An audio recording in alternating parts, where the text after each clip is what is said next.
I am not a girly girl. Rose gold does not appeal to me. I have like 2 pink shirts. Do you see like anything that looks pink back here? So today I'm going to give you a few tips on how you can create your own feminine brand without having to use pink or scripty fonts.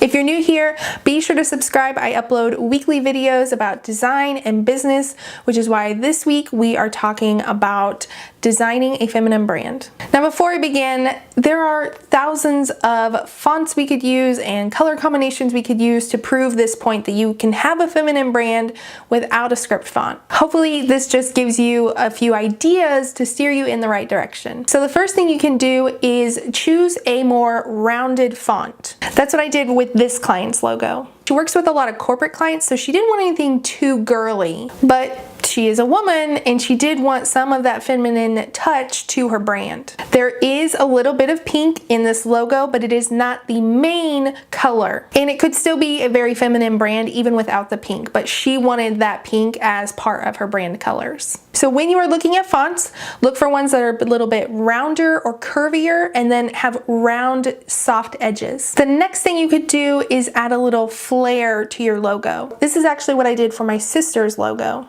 Now again, if you're like me, you're like, I don't care about flowers or crowns or anything else like that. But there are plenty of other elements that you can add in to give it a little flair. So the combination of the thin lines and the leaves gave it a little flair, gave it a little softer touch. And please do not just add a flower to your logo for the heck of it. The only person who should have a flower in their logo is a gardener. The other component to creating your feminine brand is color choices. So you could do something a little more pastel. That's what I did with Kayla's logo. Now this isn't a script font, but it does have the swoop, but that did give it a little more feminine touch along with the pastel color palette.